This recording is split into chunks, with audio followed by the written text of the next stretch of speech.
Jadi kita harus ada harokah ya, harus ada harokah untuk menyelamatkan diri kita, menyelamatkan bangsa kita dan negara kita.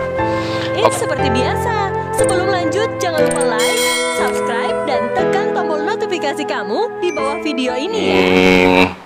Bismillahirrahmanirrahim. Alhamdulillahi rabbil alamin.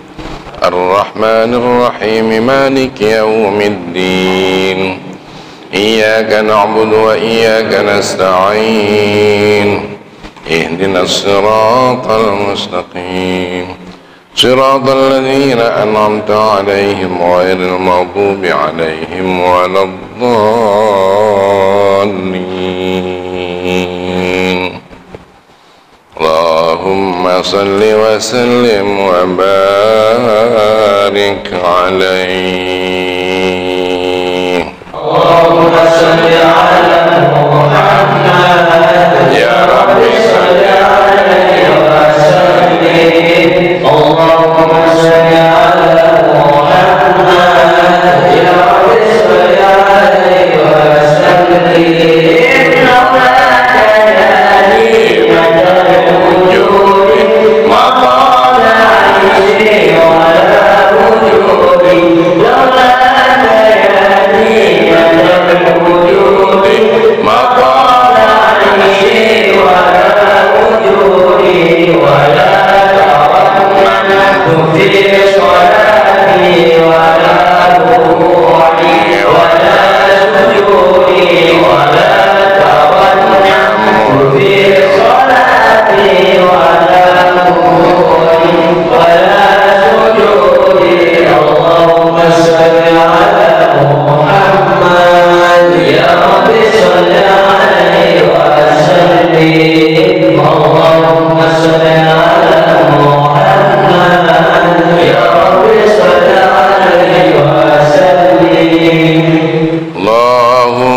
Salli wa sallim wa barik 'alaihi.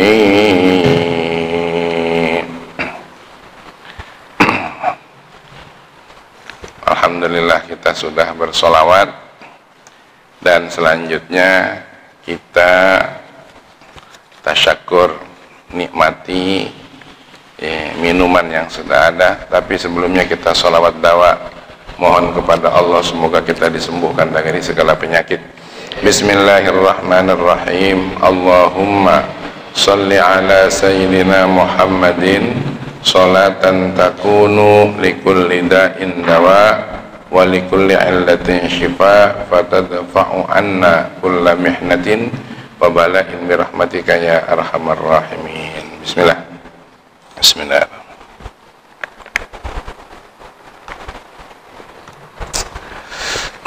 Tambah doa lagi. Allahumma aksir khairahu wa barik lahu fima razaqtahu. Doa ucapan terima kasih kepada yang beri sajian minuman. Bismillah. Assalamualaikum warahmatullahi wabarakatuh. Kita baca lagi khutbahnya bersama-sama supaya kita sama-sama dapat pahala. Bismillahirrahmanirrahim. Alhamdulillahi rabbil alamin. Wassalatu wassalamu ala asyrafil anbiya'i wal mursalin sayyidina wa maulana Muhammadin wa ala alihi wa sahbihi ajma'in. Kita biasakan awali dengan doa. Bismillahirrahmanirrahim. Allahumma ya Allah, nawwir qulubana bi nuri hidayatika kama nawwartal arda bi nuri syamsika abadan abada. Allahumma anfa'na bima 'allamtana wa 'allimna ma yanfa'una bi rahmatika ya arhamar rahimin. Kita baca bersama. Rabbi syrah li sadri wa yassir li amri wahlul 'uqdatam min lisani yafqahu qawli. Wa sallallahu wasallam alaihi walhamdulillahi rabbil alamin.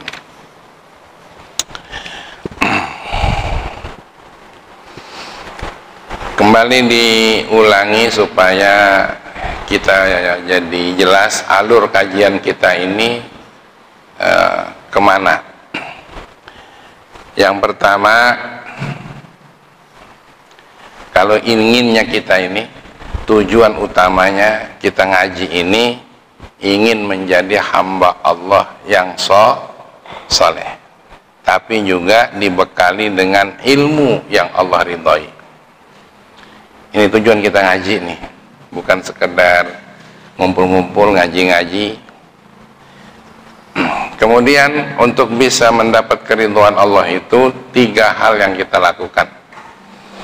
Yang pertama, ketaatan kepada Allah. Nah, saling mengingatkan untuk taat kepada Allah. Yang kedua, menjauhi maksiat. Dan yang ketiga, ini supaya dihafal ini. Yang ketiga, meningkatkan kemampuan kita untuk bersuhbah. Bersuhbah itu berinteraksi secara benar menurut tuntunan agama Allah. Lalu rinciannya, kalau dalam penyelenggaraan pendidikan itu seperti silabus ya. Silabusnya itu yang pertama, ketaatan itu adalah menegak ke sholat, yang paling utamanya. Sholat itu sudah dikaji, nanti kalau sudah selesai kajian berikutnya diulangi lagi. Nah, jangan bosan soal ilmu itu diulang lagi, persis seperti orang baca Quran, khotam, ulang lagi. Setelah sholat adalah jamaah. Jamaah itu bukan sholat berjamaah saja. Ini jamaah ini, seperti ini jamaah kita ini. Jadi selain sholatnya berjamaah, kita pun bergabung dengan jamaah. Kalau kita keluar dari jamaah, kata Rasulullah, seperti seekor kambing yang keluar dari kelompoknya, bisa saja diterkam oleh serigala. Karena itu perlu kita ngaji seperti ini. Yang kedua, silabus kita itu adalah baca Quran, dan itu dijadikan gaya hidup oleh kita. Yang ketiga, yang keempat, zikir. Jangan kurang zikir. Habis sholat tuh zikir lah. Daripada buru-buru ninggalin tempat kalau nggak ada hal yang mendesak, ya berzikirlah kita bareng-bareng berzikir. Toh nggak lama, paling 5 menit itu selesai. Sudah itu silabus kita berikutnya doa. Ya, doa bareng-bareng itu keuntungannya kalau ada satu saja di antara kita yang dikabulkan, kita dikatutkan, kita katut di dalamnya. Nah, itu yang bernilai mahdoh. Lalu berikutnya yang tidak mahdoh, yang ghair mahdoh. Yang pertama, nebar kasih sayang. Nebar apa nabur? Nebar ya, menebarkan kasih sayang. Dan ini sudah langka. Sudah langka, bahkan sampai terjadi anak saja kurang perhatian sama orang tua, ada.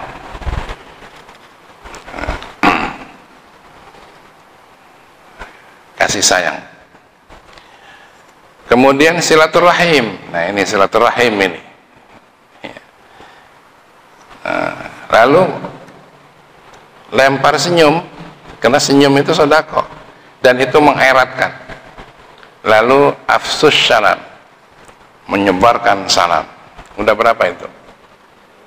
Ya, tebar kasih sayang, silaturahmi, senyum, salam. Baru berikutnya berbagi. Nah, ini ibadah ghair mahdoh, berbagi. Nah, jadi yang 5 pertama tadi disebutnya mahdoh, yang 5 kedua ini ghair mahdoh ibadahnya.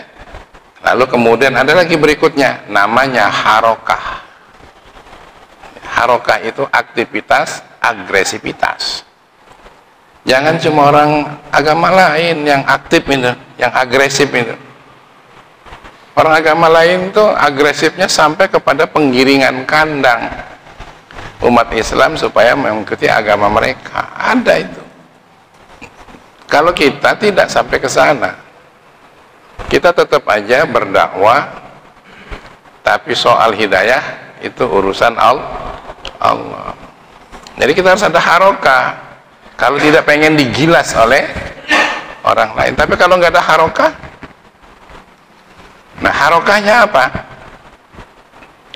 Nah ini mesti kita tahu juga supaya kita jangan kalah sama orang agama lain. Yang pertama, harokah kita, aktivitas kita, agresif kita, melepaskan diri dari kebodohan terhadap 3 hal pokok. Ini harus kita kaji 3 hal pokok ini. Apa itu? Yang pertama, akidah. Akidah. Yang kedua, syariah. Tata cara hidup menurut pandangan Islam. Minimal yang wajib itu adalah soal syariah bidang ubudiyah, tata cara kita ibadah.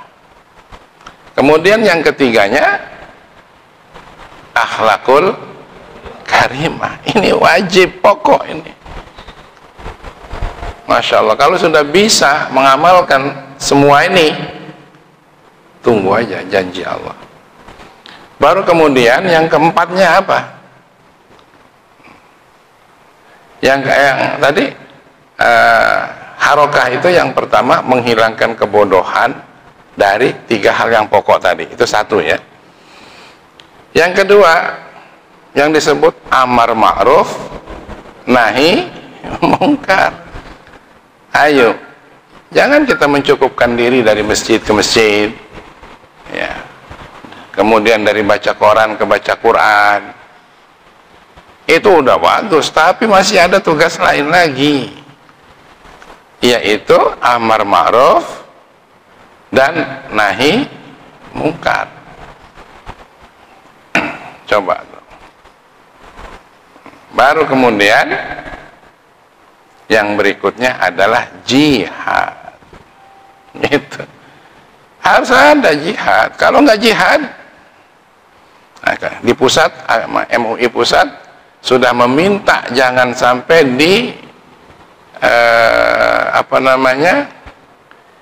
dianggap jelek yang namanya jihad. Dan kalau itu dianggap jelek, yang rugi siapa? Bangsa ini sendiri. Bisa diserang loh oleh orang lain. Sebab negara ini kita juga merdeka disebabkan adanya jihad. Ada resolusi jihad itu.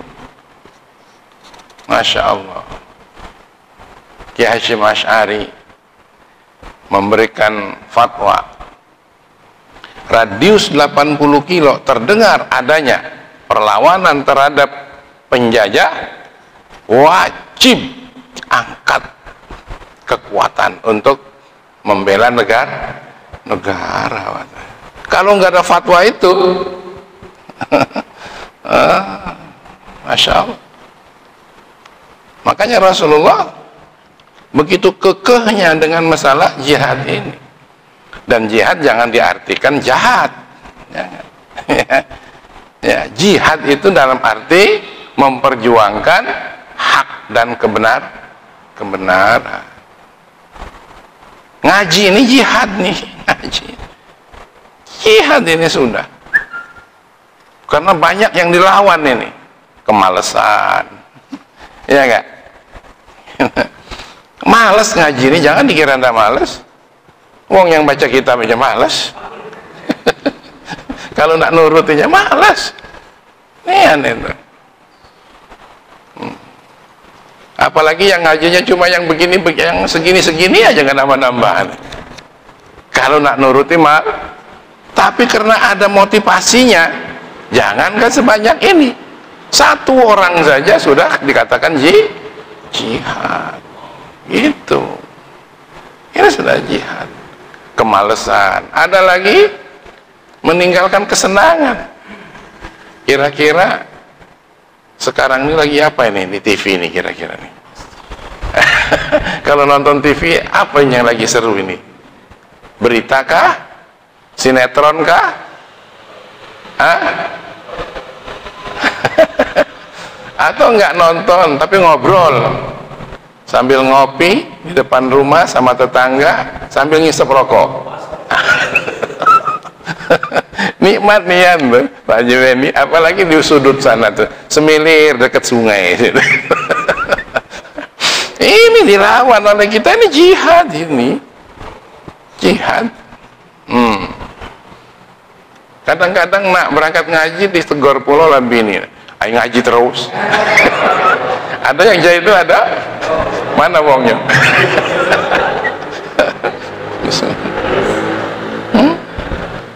Udah jihad ini. Masya Allah ya. Jadi jangan diartikan jahat. Rasulullah tidak pernah berperang, nggak pernah. Kalau tidak diperangi. Umat Islam, kajian kita kemarin, jihad itu setelah berdakwah, setelah dipensif, setelah bertahan, lalu kemudian kita berikan penjelasan. Gitu. Saya cuma ngajak kamu bertuhan kepada Tuhan yang hak, itu aja. Lalu kemudian dia nggak mau, ya sudah silahkan. Tapi kalau mereka kemudian menyerang kita, itulah kita bertahan. Itu Rasulullah lari dari Madinah, dari Mekah, ya, pergi, maksudnya bukan lari, pergi dari Mekah. Karena wong Mekah ada galak, melok beliau. Cuma ada di Madinah orang yang mau melok. Ya sudah, yang mau melok aja diikuti. Jadi tidak ada penyerangan, tidak ada penyerbuan, tidak ada. Tapi begitu beliau sudah pindah ke Madinah, tahun kedua diserang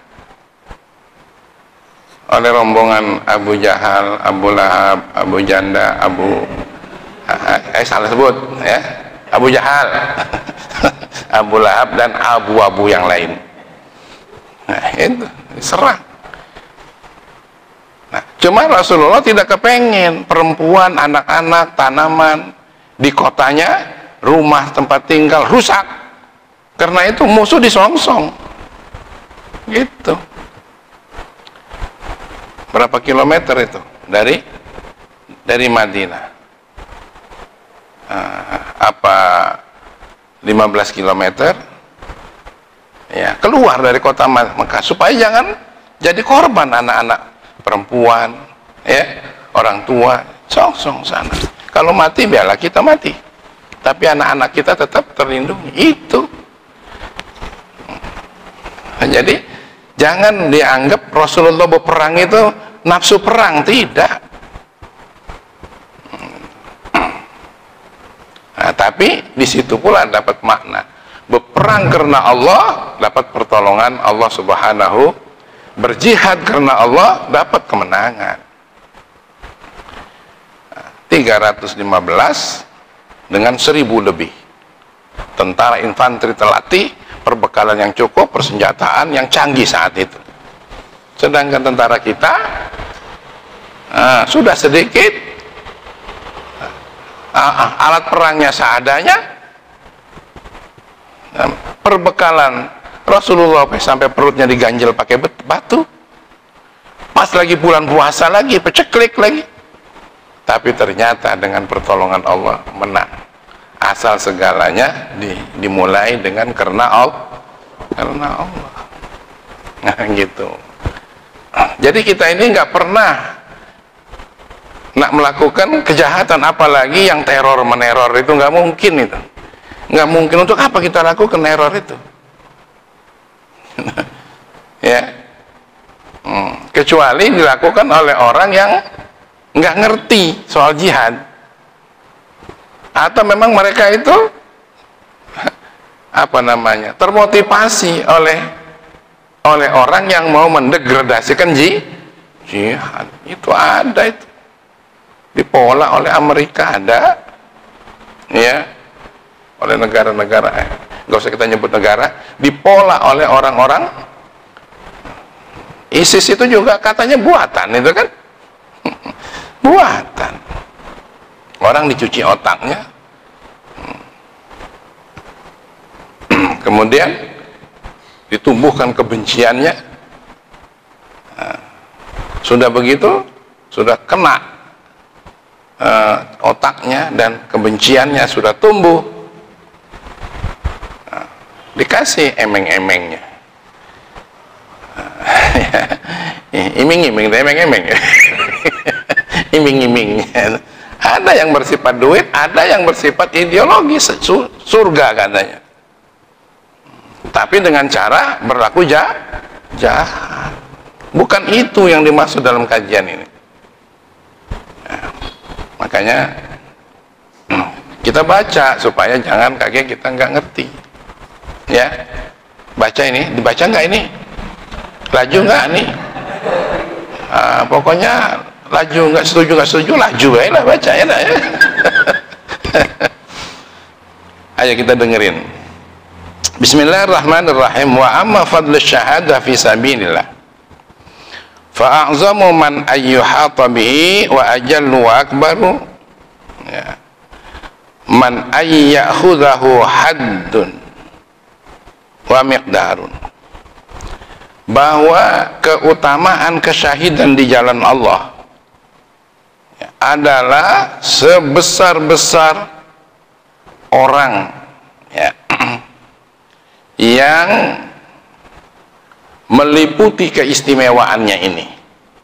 Kemudian paling agung, paling besar orang yang akan mengambil keberuntungan. Jadi keistimewaan yang paling besar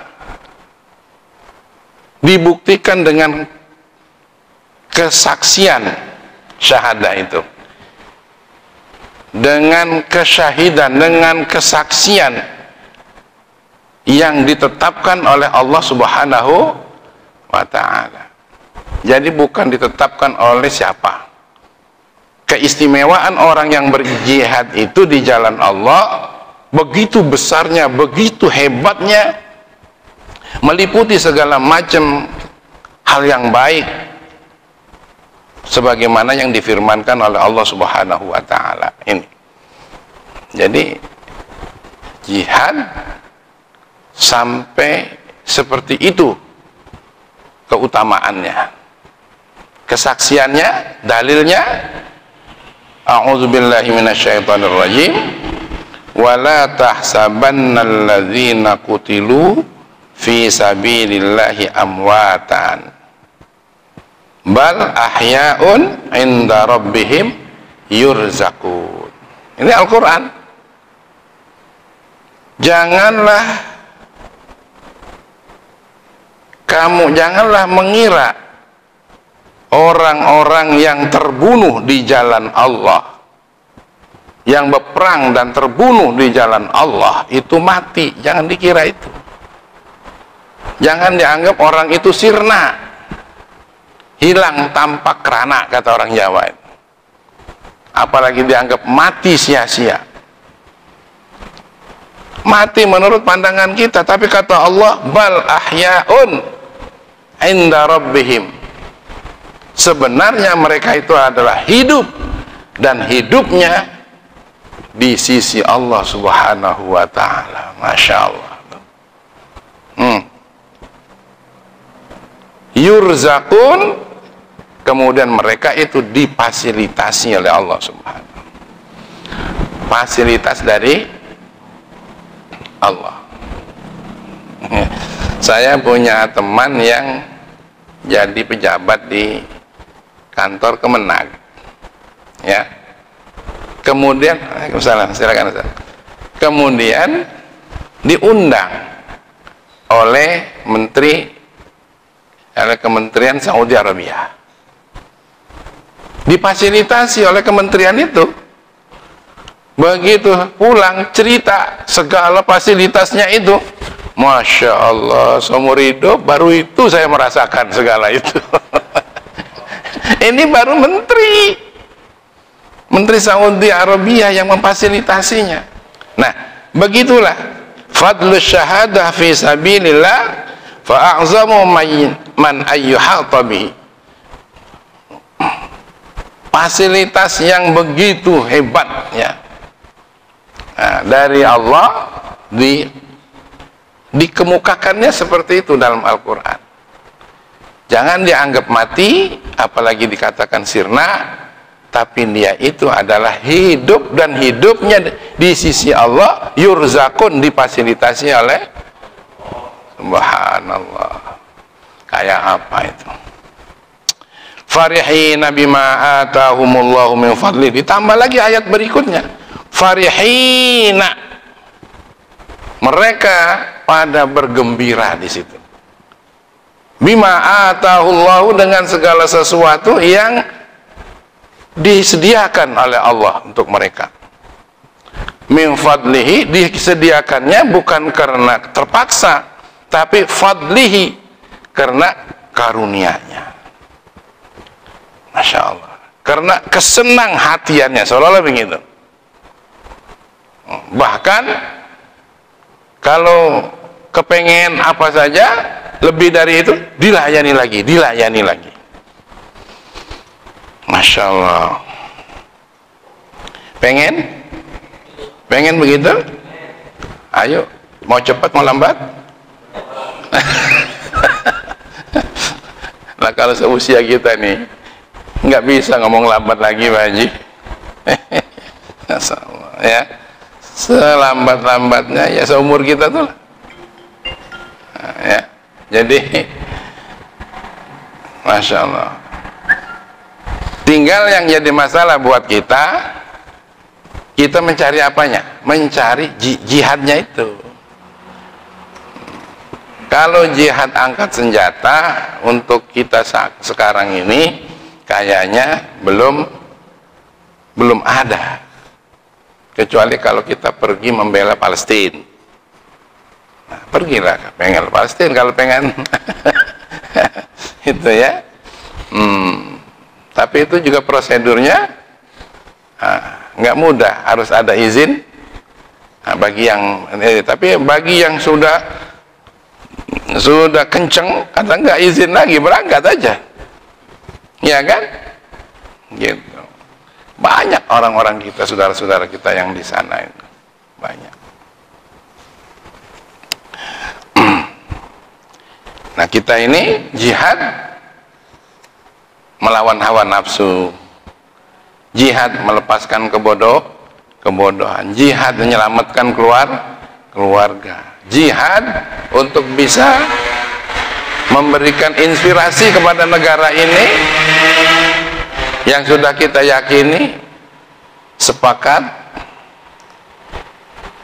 dengan Pancasilanya, yang diawali dengan ketuhanan yang Maha Esanya, dengan Islamnya. Kalau menurut saya sih Pancasila itu dasar konstitusi, sedangkan Islam adalah dasar amaliyah sehari-hari gitu. Dan sebenarnya tidak boleh dibenturkan di situ. Kalau Habib Rizik menyebutnya Islam itu ayat suci, ya, mendasari prinsip-prinsip konstitusi. Ya, begitu lah kalau nggak salah tersebutnya, ya. Nah, jadi Pancasilanya sebagai dasar konstitusi dalam berbangsa dan bernegara, Islam dijamin oleh Pancasila untuk diamalkan sehari-hari. Nah, yang kita kepengen amalan tadi itu yang ketiga ini, satu mahdhah, yang kedua ghair mahdhah, dan yang ketiga harokah ini. Salah satu harokah ini adalah ya, jihad ini. Walladzina qutilu fi sabilillahi falayudilla a'malahum. Jangan khawatir, orang yang mati terbunuh di jalan Allah sedikit pun tidak bakal disia-siakan amalannya oleh Allah Subhanahu wa ta'ala. Tidak ada yang tercecer. sayahdihim wa yuslihu balahum. Allah yang bakal memberi petunjuk semua mereka yang jihad di jalan Allah itu. Wa yuslihu balahum, dan Allah yang akan memberesi, yang akan membuat kemaslahatan hidup mereka. Gitu. Jadi kalau kita sekarang ini ngaji seperti ini sudah dikatakan jihad. Tunggu saja. Kalau kita jadi kerutinan, akan ada yang datang dari Allah berupa petunjuk kepada yang lebih benar. Dan akan ada sesuatu yang jadi ledakan dalam hidup kita. Ada. Itulah yuslihu balahum. Coba saja. Karena saya sering bertanya sama wali santri, terutama yang dulu ngadep saya, Abah Haji tolong bantu saya. Kenapa? Saya nih pengen anak ngaji, tapi kendalanya ini. Biasanya dalam kesempitan ekonomi. Ada lagi yang karena kesempitan ekonominya disebabkan cerai dari suami. Ya, ada itu. Ada lagi yang karena kesempitannya ditinggal wafat oleh ibunya, saya bilang niat saja yang ikhlas karena Allah. Jangan tinggal perintah Allah, dan nyekolahkan anak ini niatnya jihad, melepaskan diri daripada kebodohan akidah, ubudiyah, dan akhlakul karimah. Mantapkan itu. Selama ini bagaimana sholatnya? Ada tinggal apa? Jalanin sholatnya yang benar. Nah, kalau itu sudah dijalanin 1 tahun, saya panggil itu biasanya. Saya panggil. Bagaimana yang itu dijalanin enggak? Alhamdulillah baik. Terus bagaimana kehidupanmu sekarang? Nah, baru di situ ternyata memang Allah tidak akan sia-siakan daripada perjuangannya, dan Allah berikan janjinya. Gitu. Gitu. Jadi yakin aja lah. Kita juga kalau mau jujur nih, yang suka ngaji nih, apa coba yang ada pada kita? Paling tidak keimanan kita makin bertambah, keilmuan kita juga makin berkembang, kecintaan kita di akhirat itu makin tambah, doa kita makin khusyuk. Akhirnya kita selamat dengan kesehatan, selamat. Anak kita begitu juga. Gitu. Wa yudkhiluhumul jannata arrafaha lahum, dan Allah akan memasukkan orang-orang yang berjihad tadi ke surganya yang sudah Allah kenalkan kepada mereka. Artinya surga yang sudah dikenalkan itu yang bagaimana? Kalau di sini dijelaskannya yang dibayangkan ya, dalam surat apa itu? Dalam surat Waqiah gimana tuh maksud surga itu? Surga itu kayak apa? Wa ashabul yamini ma ashabul yamin. Orang-orang yang sudah menerima rapot tangan kanan, fi sidrim makhdudi wa talhim mamdud. Masya Allah. Fi sidrim mamdud, dia ada di bawah pohon yang sejuk. Nah, apalagi surga yang dibayangkan sudah dikenalkan oleh Allah tadi. Nah, jadi oleh karena itu, ayo kita jihad. Jihad di sini bukan jahat. Terusin dulu. Qala sallallahu alaihi wasallam inna lisyahidi indallahi sab'a khisalin. Bahwa untuk orang syahid itu ada fasilitas 7 macam dari Allah. Makanya kalau bisa mah meninggal ngaji ini sampai meninggal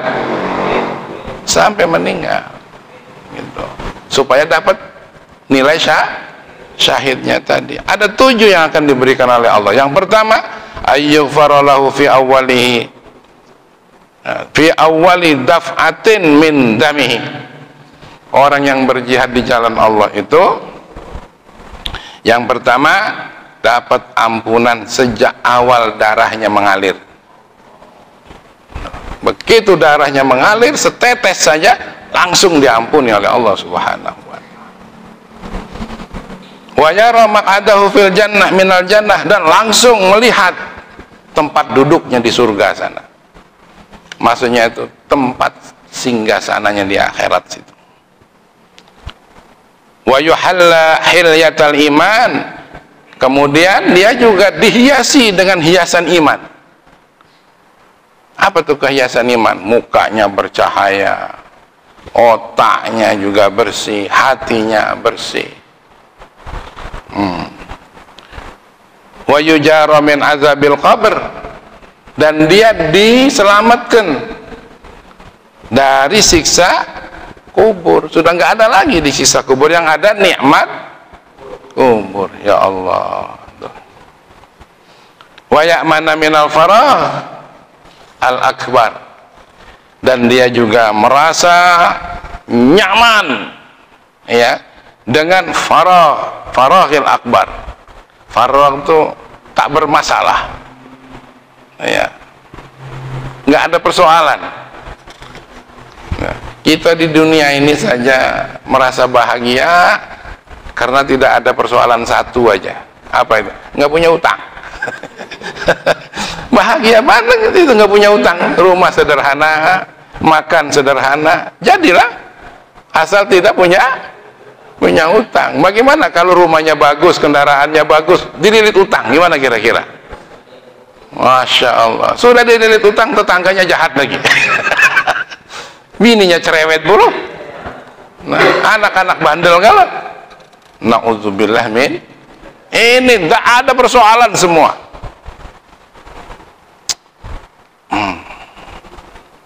Wa yudha'u ala ra'si tajul waqar al-yaqutatu minhu khairun minad dunya wa ma fiha.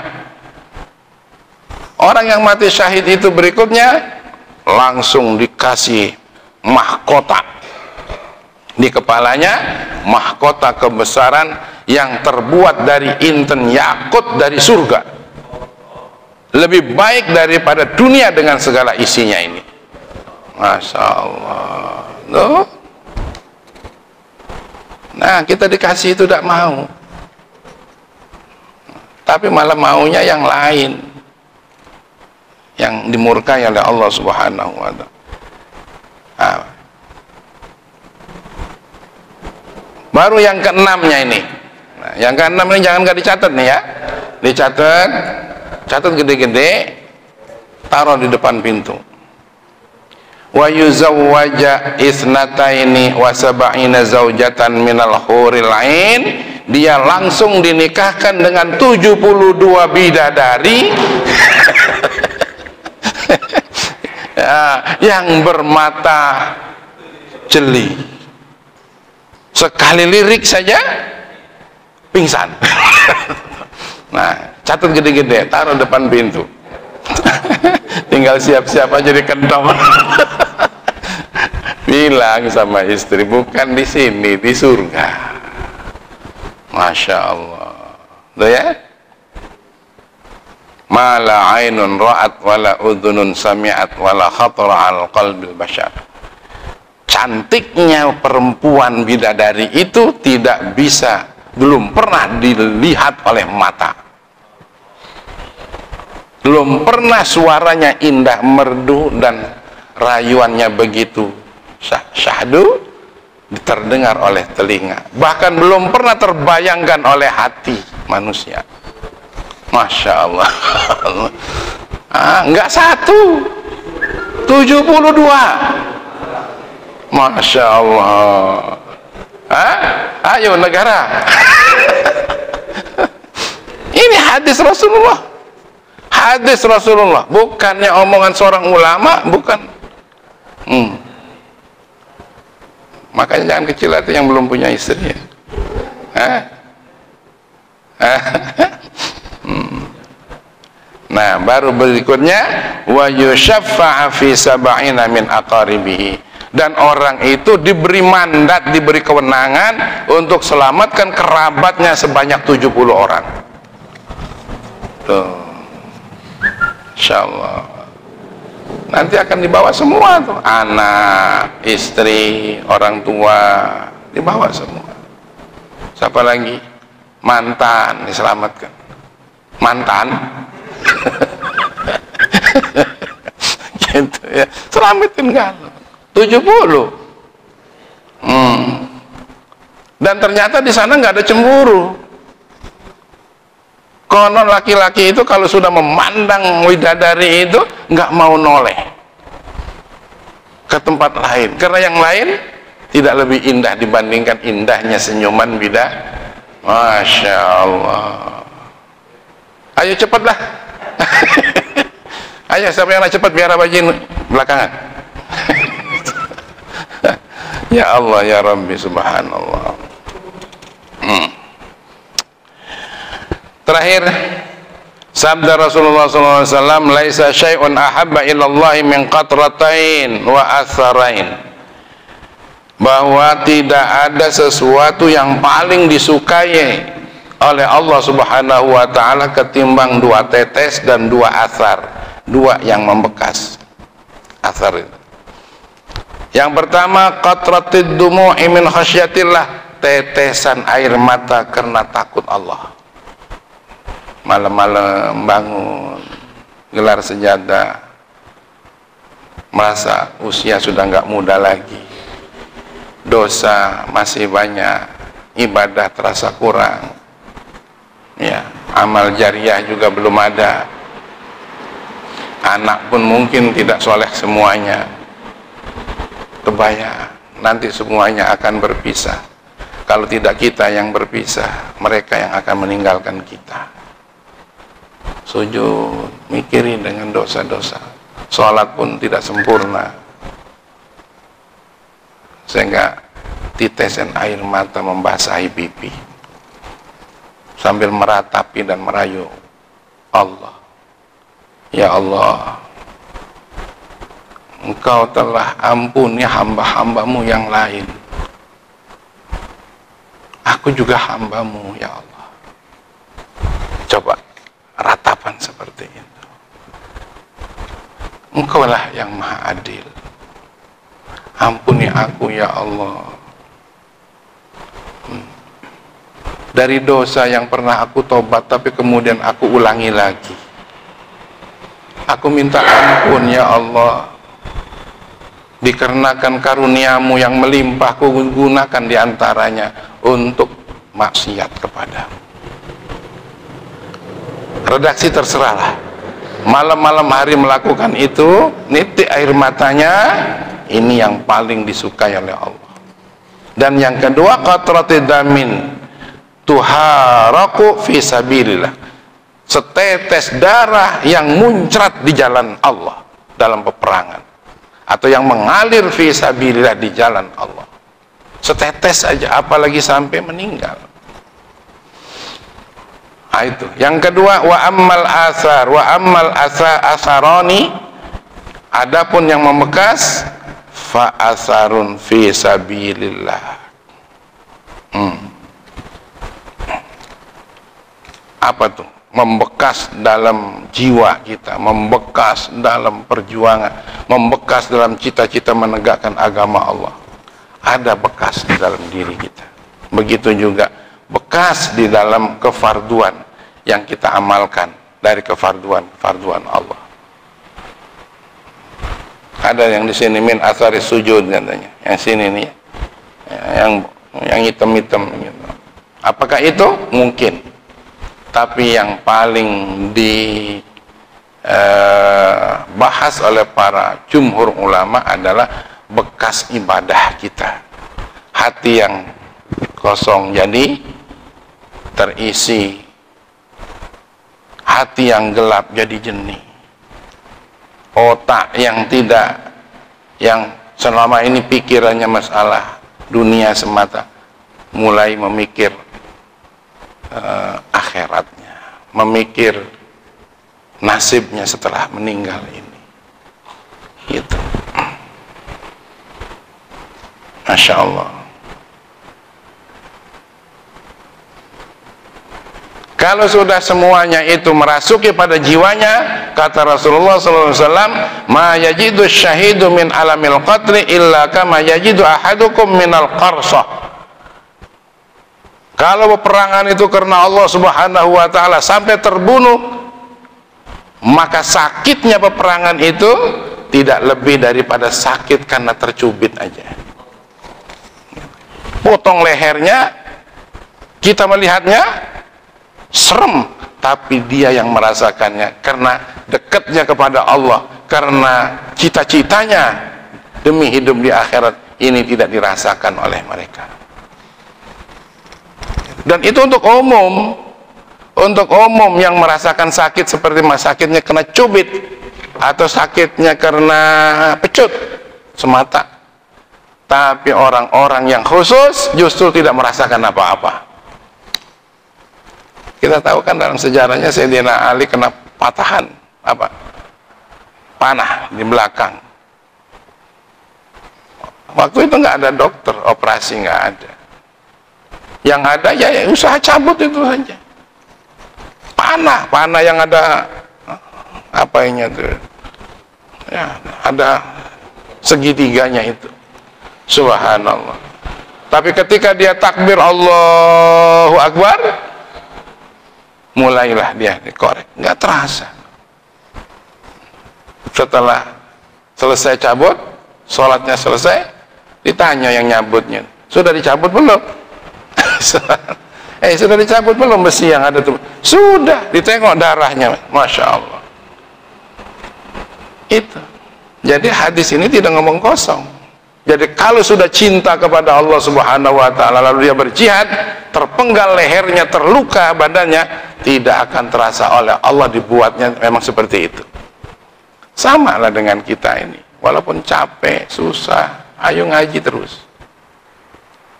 Orang lain berat berangkat, ini berat nih kan. Sama dengan kita juga, alhamdulillah. Orang lain berat. Ada yang orang lain ada yang badannya kuat kan? Kuat sekali itu. Ngangkat karung kuat. Bahkan karung semen itu 2 biji yang diangkat. Tapi ngangkat tangan untuk takbir berat ya. Bagi mereka nggak kerasa setiap hari mikul berat. Jadi inilah ya kajian kita, bahwa orang syahid itu seperti itu. Dan penutupnya ini yang terakhir lagi, su'ila alaihi salatu wassalam, Nabi ditanya, hal yuftanu syahidu fi qabri, orang yang mati syahid itu apakah ada fitnahnya di dalam kubur? Faqala kafa bi bariqatis suyufi fitnah ala ra'sihi, bahwa sudah selesai, sudah cukup, fitnahnya orang syahid itu adalah kilatan pedang yang menyambar di atas kepalanya. Jadi sudah nggak ada lagi. Nih, kita orang ngaji ini syahid, kita orang ngaji ini. Cuma syahid kita syahid akhirat. Nah, ya, ada syahid ada 3 tuh. Ada syahid dunia akhirat, yaitu yang berperang.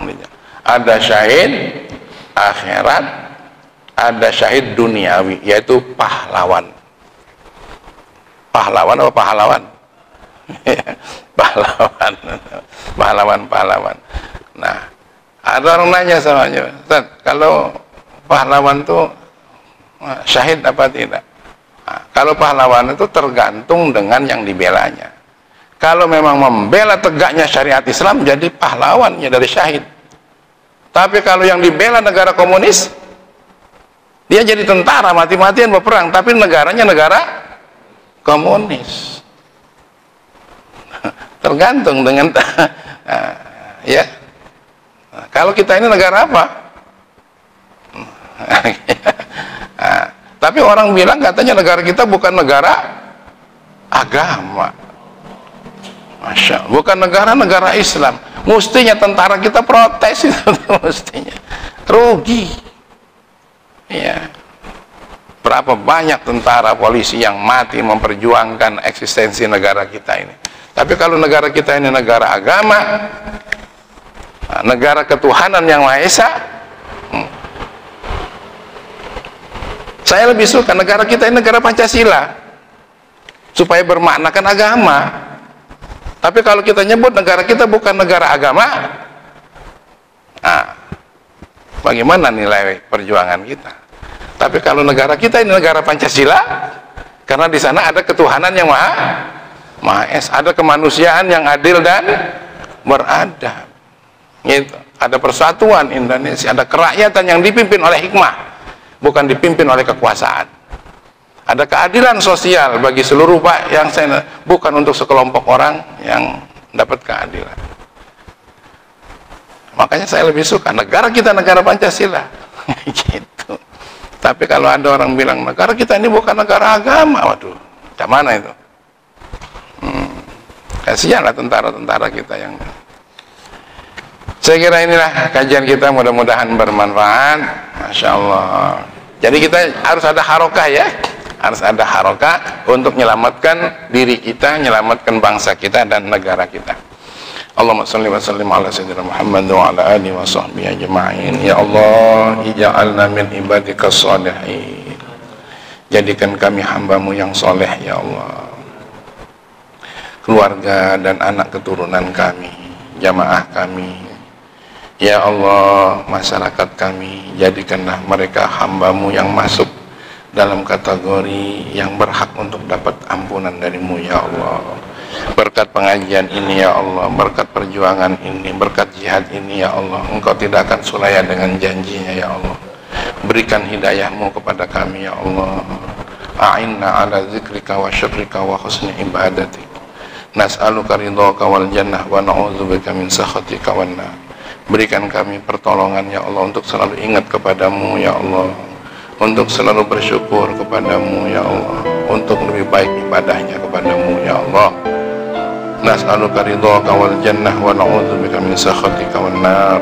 Rabbana ighfir lana dhunubana wa dhunuba walidina warhamhum kama rabbawna shighara.